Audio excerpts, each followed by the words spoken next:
Wind calm, visibility 10, sky clear below 12,000, temperature 22, dew point 19, air altimeter 3002. Visual approaches are in use, landing and departing, runways 36, 32, and 3. Notice airman line and hold chart operations are in effect. To activate Lima 3 closed. Advise on this contact, you have information, Mike. Madison Airport information, Mike 1153 Zulu, wind calm, visibility 10, sky clear below 12,000, temperature 22, dew point 19, air altimeter 3002. Visual approaches are in use, landing and departing, runways 36, 32, and 3. Notice airman line and hold chart operations are in effect. To activate Lima 3 closed. Advise on this contact, you have information, Mike. Minimums. Airport information, Mike 1153 Zulu, wind calm, visibility 10, sky clear below 12,000, temperature 22, dew point 19, air altimeter 3002. Scout 3820, contact departure, good day. Great morning, over departure, Scout 38.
Well, hello everybody.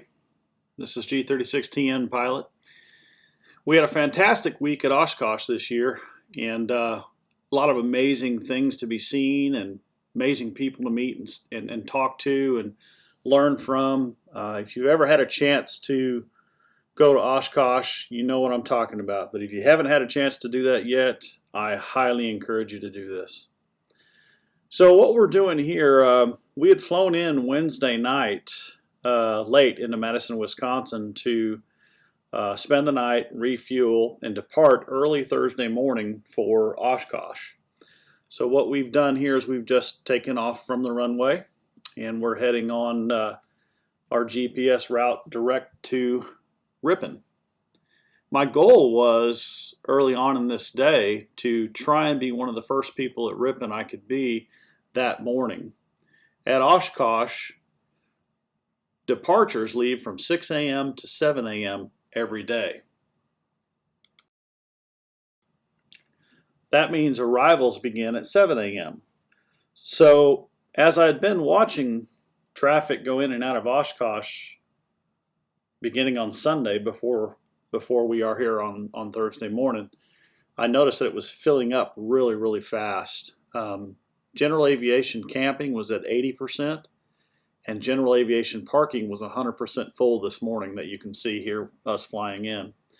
So the idea was to be in the air and be as close to Ripon as we could be by 7 a.m. We got there about 7:15 a.m. I think, and we were not one of the first people there. It was flooded. A lot of people had the exact same idea I had. I guess with Oshkosh being canceled last year because of COVID, everybody and their mother was headed to Oshkosh this year. So what an amazing event it was. We had such a wonderful time. So we've taken off runway 32 here in Madison. Madison's a great stopover point. They've got a great restaurant there for breakfast or lunch or brunch. And if you ever have a chance to eat there, I would highly recommend it. It's a fantastic place. It's called the Jet Room, and they serve fantastic breakfast, brunch, and lunch. So give it a shot if you get a chance. So as you can see, we've taken off from Madison. We're en route direct Ripon right now. We're going to fly two options, 1,800 feet at 90 knots, 2,300 feet at 135 knots. Now this morning, the Bonanza was fully loaded, full fuel, and 3 adults in this aircraft. So we were heavy. We were about 3,950 pounds. Gross weight on the Bonanza is 4,000 pounds. So my thought was, I'm going to fly the upper 2,300 foot approach because I can fly faster. And I didn't want to necessarily fly so slow at 90 knots, being so heavily loaded and heavily weighted down. Some of you may disagree with that, and that's totally fine, but my idea was, let's fly a little faster, because if you get that heavy and there's that much traffic in front of you, and there's somebody flying a Cub in at 70 miles an hour, there is no way in God's green earth the Bonanza is going to be able to stay behind that kind of an aircraft. So we did the simple thing, we did the easy thing. We flew at 2,300 feet, and it worked out fantastically well. We're going to zoom ahead here so I can show you when we get to the Ripon turn, and give you an idea of what that looks like. So hang on just a moment. So we've zoomed ahead a little bit here. According to the GPS, I went ahead and pre-planned the Ripon to Fisk GPS coordinates to make it easier for navigating, of course. For those of you that have been into Oshkosh multiple times, you can probably visualize the town of Ripon quite easily. But if you're a novice and this is one of the first times you've been in to do this, it always helps to use GPS coordinates.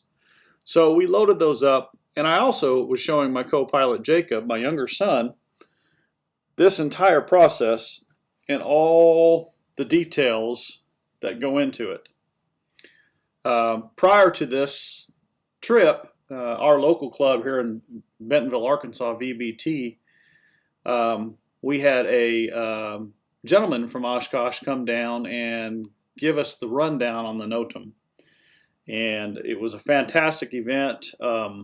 Fly Oz, the flying group out of Bentonville, Arkansas, sponsored it, and they just did a great, fantastic job. So we certainly appreciated that. But I had my son come with me because he was right seat for this plane trip, and it was important for him to understand what he needs to do in order to help this transition. Of course, as you can see here, he did a lot of this activity on the trip, but it was a 3-hour flight, so that's totally fine. But he was alert and alive and well in helping out for this approach. He did a fantastic job for us. He did most of the spotting. He held the job of identifying other aircraft. One of the advantages of being at 2,300 feet is there's not going to be very many aircraft up there. You're faster and you're higher, so it's a lot safer, in my opinion, to do that, especially with the new changes in the NOTAMs this year. So we're approaching Ripon here.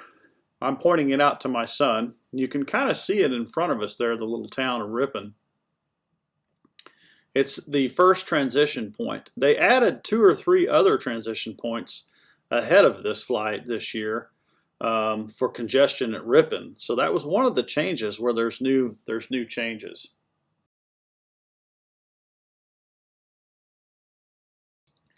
Now I'm going to enlarge that box so you can see a little bit of the town of Ripon below us there. That's the first initial point for the Fisk arrival. It's called Ripon. What you're doing here is you're following some railroad tracks just off the nose of the aircraft. To the right of the nose of the aircraft you can see a road, or a highway if you will. That is not what you're following. You're following a tree line with some railroad tracks in it, and that tree line does not go in a direct line from Ripon to Fisk. So in other words, you just can't plug in the GPS fix of Ripon and the GPS fix of Fisk and hope to get there, because you can't go direct. You actually have to follow the railroad track line, and it sort of moves itself a little closer to the highway the closer you get. So essentially you're moving to the right, and then you're going to be moving back to the left. Now, one of the best things you can do during this approach is to use autopilot in the heading mode, and you can help keep your altitude at 2,300 feet or 1,800 feet if you're down there. And you can help fly the aircraft a little bit more stable and a little bit better at this point in time, all the while keeping your hand on the yoke in case you need to disconnect and make any changes. Now, the great advantage of having a co-pilot here, or a guy in the right seat, or a gal in the right seat, is that they're identifying aircraft around you. We're using the systems that we have on board to do that. Our TCAS systems, we're using the ADS-B systems, and we're also using, here I can show you on the tip of the aircraft, or basically the dashboard of the aircraft, I have a Stratus 3 up there, and that provides ADS-B information directly to my iPad that's on the yoke. Of course, you can't see that right now. So that person's job in the right seat is to hold the NOTAM, get the appropriate pages open that you need for frequencies and for radio changes, and to be prepared for the runway assignment. Now, when you're transitioning from Ripon to Fisk, you're flying the railroad tracks, but you're waiting. The closer you get to Fisk, usually a half a mile to a mile outside of Fisk, they're going to give you a transition. You're either going to go northeast and come around and land on runway 9 or runway 27, or you're going to go directly east and land on runway 36 left or 36 right. Now, this morning there was quite a bit of traffic, but not an overwhelming amount, and they were actually giving the people options. Do you want to go runway 27? Do you want to go runway 36? We were planning on going runway 36. However, there was a Velocity aircraft directly in front of us up here at the same altitude at 2,300 feet. And once we got to Fisk, they sent that Velocity. He said he would like to go to runway 36 left. He slowed down dramatically. Now, I don't know why he slowed down. You're not supposed to slow down until you're close to the airport. But needless to say, he slowed down quite a bit. And because of that, it kind of behooved us to go northeast and end up at runway 27. So that's what we did. And of course, when you get over Fisk, they're going to tell you low wing, high wing, Cessna, Bonanza, whatever, rock your wings. And if you do a good rock, they're going to come back and respond, good rock. This is the point in time where they're going to assign you a runway. Runway 27 or runway 36 this morning. Since that Velocity went over to runway 36, they sent him directly east. They allowed me to continue going northeast towards runway 27, which essentially means I'll head up north, go a little bit north of the airport, and we'll fly a downwind, right downwind for runway 27. So that's what we did. We're going northeast at this point. We're past Fisk, and we're headed directly to the airport.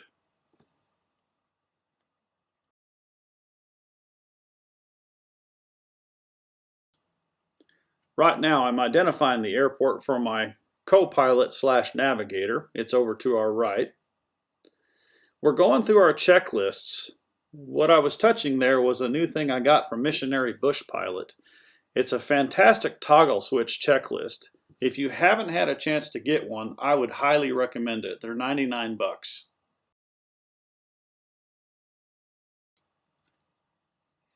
So we're still looking for traffic. We're finding traffic, generally all around us, but they're going to be in one of two directions. They're going to be going the northeast direction that we're going, or they're going to be going directly east.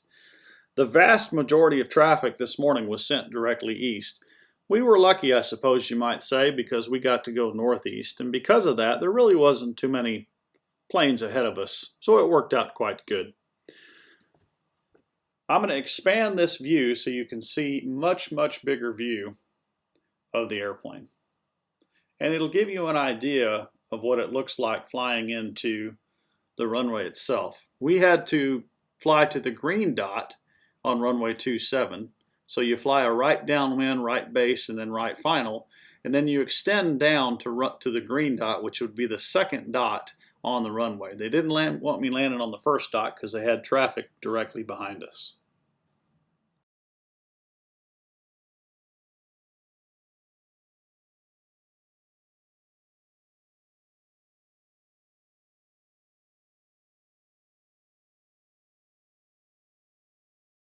There we go. There's a bigger view, so you can see a little bit more of the runway to the right. We're flying a right downwind right now. Now, one of the things that the tower will tell you when you switch over to tower frequencies, they'll tell you when to turn your base because they're coordinating traffic of hundreds of aircraft at the same time. So essentially what you'll do is you'll fly down right about to the numbers, and then they'll tell you to turn your base. And as you turn your base, you're going to want to keep it really tight because you don't want to be too wide and too far away from the airport. They don't care for that. They want you in nice and tight, nice and snug. So we're flying the downwind leg here. You can see a little bit of the town of Oshkosh, Wisconsin below us and the beautiful lake over there. That lake will come into play a little bit later in this video. Here we go, turning our right base for runway 27. And they're going to instruct you to keep that turn coming. Now, the orange dot, the first dot, is at the end of the runway, towards the end of the runway. Just past the numbers, not too far, but a little bit. The green dot will be the next one. So what we do, we turn directly towards that orange dot, and you just keep a little power in as you fly down the runway. As I continue to fly down the runway, I'm going through my checklist, making sure, of course, gear down, flap down, all of those things are there. You can identify runway 27, and you can identify, essentially, the orange dot. We, however, don't want to land on the orange dot. We want to land on the green dot. It's the next one down, approximately halfway down the runway. There's the green dot, and we were able to hit it. That's sort of a rite of passage when you're flying into Oshkosh, is being able to hit that orange dot.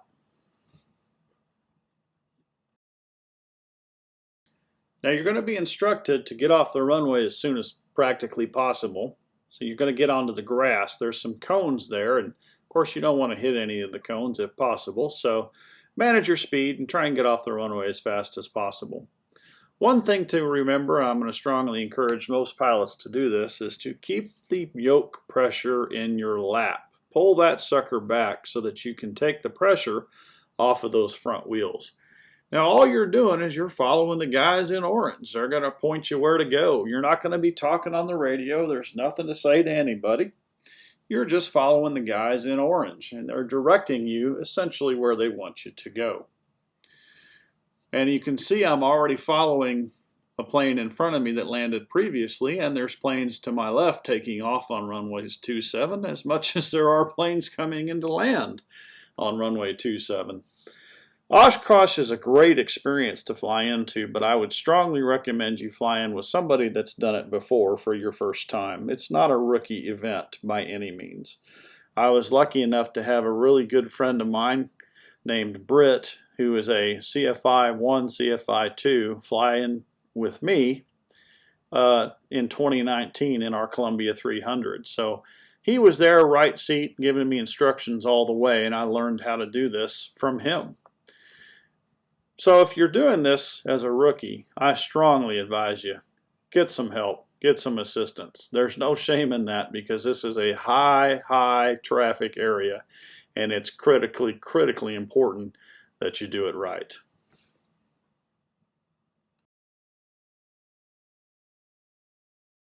All right, I'm going to rearrange those windows there so you can see a little bit more of how you're transitioning. Now, in my left hand, you can see a little sign that says GAC. That sign stands for General Aviation Camping.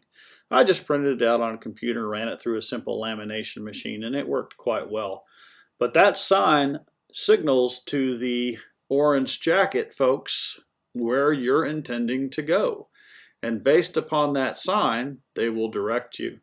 If you fail to put that sign up, they don't have any idea what your plan is. So they won't know where to direct you. You're not talking, remember, you're not talking to anybody on the radio here. You have to have the sign up one way or the other, whether you're parking and camping, parking and experimentals, if you're camping, if you're just parking, whatever the case may be, that sign will tell them where you intend to go. So use it. It's pretty simple. The only other sign you need is one that says VFR. and you'll put that sign up when you're departing the day you leave VFR, so you can essentially get out of there in a VFR flight plan, and they'll direct you to the proper runway. Now, you're going to drive a lot on grass. A Bonanza is quite capable of doing that. In fact, it was designed to do that, but every once in a while they'll redirect you onto some asphalt, so here we are on some asphalt.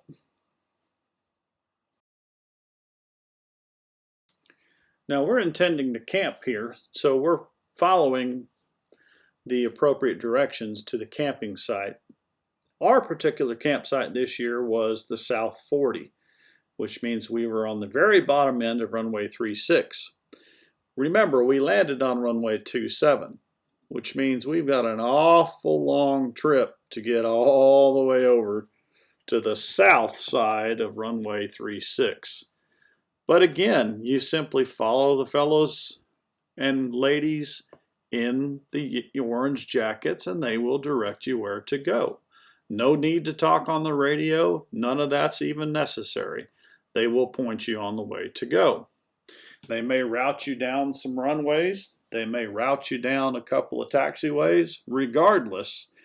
But this particular airport, one thing to remember, this particular airport is set up as two airports.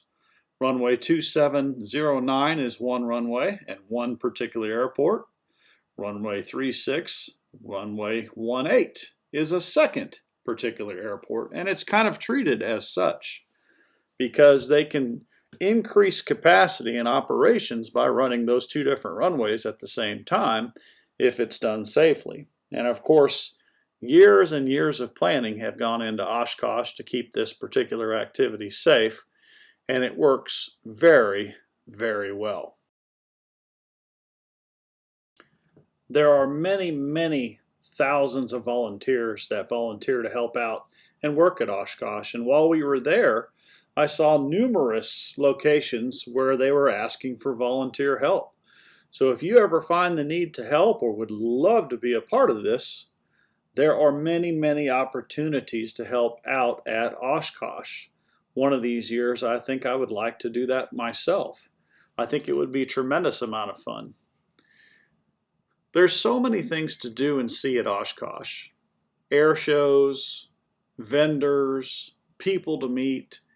It's a fantastic event for pilots, even for non-pilots, just for general camaraderie. If you ever get a chance or an opportunity to do this, I strongly encourage you to do it, because there's not a more exciting experience for a pilot in terms of getting out, having fun, encouraging others, being encouraged yourself, and learning from other pilots.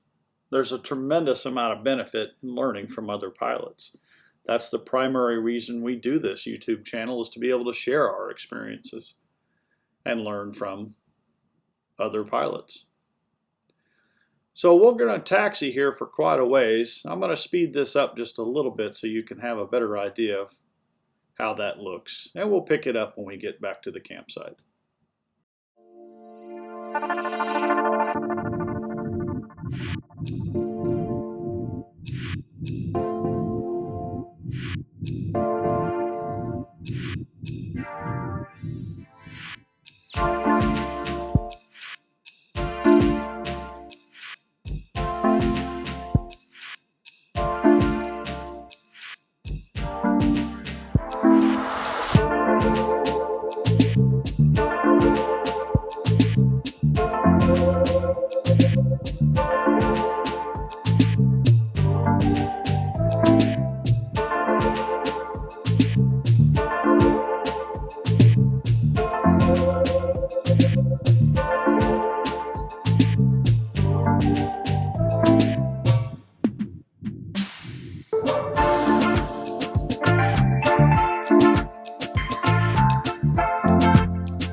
Now, as you can see, we've almost reached the end of the taxi area in the South 40, which is south of runway 36. We're turning according to what the orange jackets are telling us to do. And it's kind of been neat taxiing this long way, but I want to prepare you. It's a long taxi. It can take 20-30 minutes to taxi where you're going. One of the things we're blessed to have in this aircraft, of course, is air conditioning. Not everybody has air conditioning in their aircraft, so we're kind of lucky in that we have the opportunity to have air conditioning, and it makes taxiing really long ways like this no problem at all.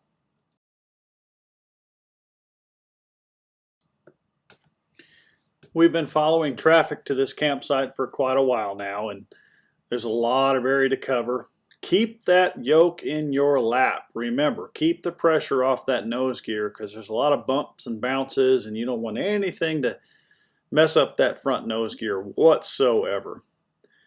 One of the neat things is they had a little bit of rain before we arrived today, and the orange jacket folks are so kind as to use cones to kind of mark it, and they'll particularly vector you away from some of those areas so we don't run the risk of getting bogged down in any kind of mud or filth, and protecting our aircraft and getting stuck, of course, because they certainly don't want you to get stuck.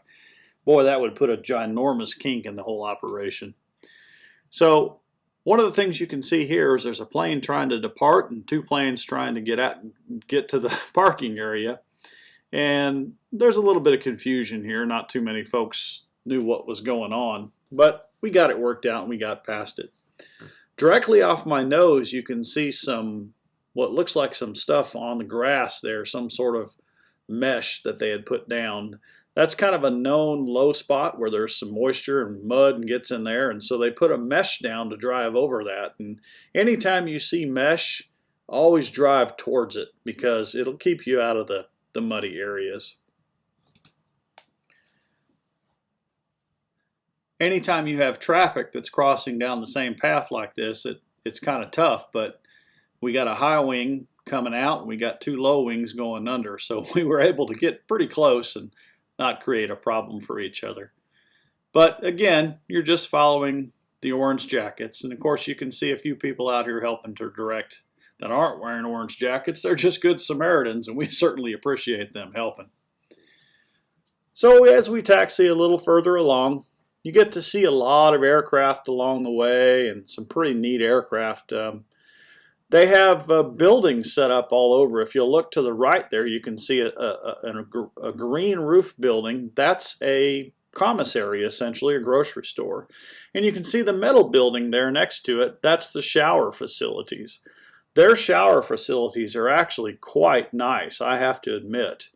Really good hot water, good pressure, and fantastic for camping. It's almost not camping, it's almost glamping, because I wouldn't expect a shower to be that nice under the same circumstances. So it's kind of nice.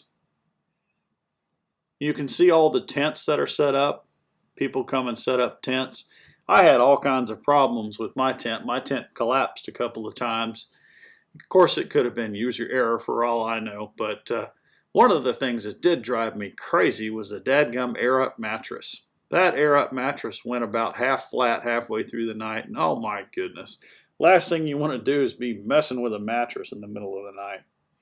But needless to say, it's better than sleeping on the floor. So I am blessed to have some sort of a mattress and a tent, even if it did collapse a couple times.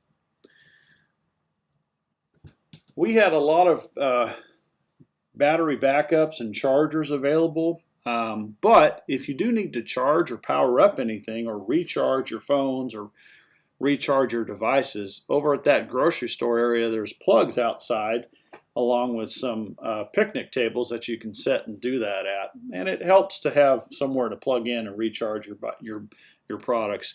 One thing I would strongly recommend is a power brick. I got this off of Amazon a couple years ago.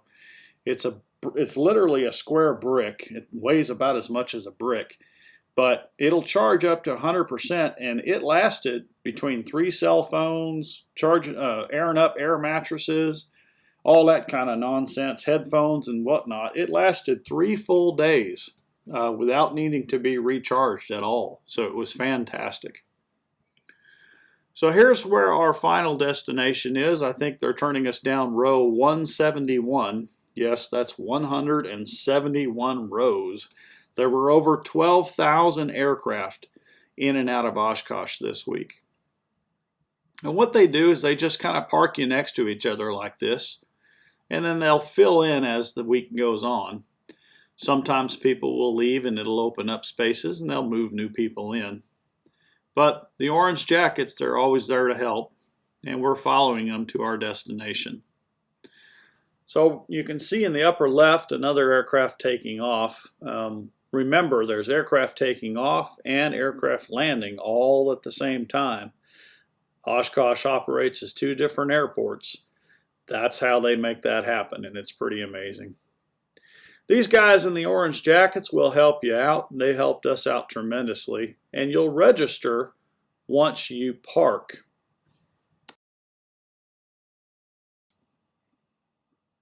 You can see them guiding us in, and they help align you up and everything. The gentleman on the right is the registration professional. They'll give you the documentation that you need, and you simply take it up to the shack over by the commissary, and they'll get you your paperwork for the week. You display it in your front windshield, and you're good to go. You can get your stickers and armbands ahead of time if you want, but your camping and all that, those passes you'll actually get once you land. So there's no reason to fret about that. It's the easiest thing in the world. Well, I hope you've learned something here. I'm going to show you quite a few pictures of our trip and hope you enjoy it. If you get a chance, please like and subscribe. We're trying to get as many subscribers as we can so we can share the love of aviation that we have with everybody else. So please click that button, like and subscribe. I hope you enjoyed the video and hope to see you in the skies. G36TNPilot, we'll talk to you next time.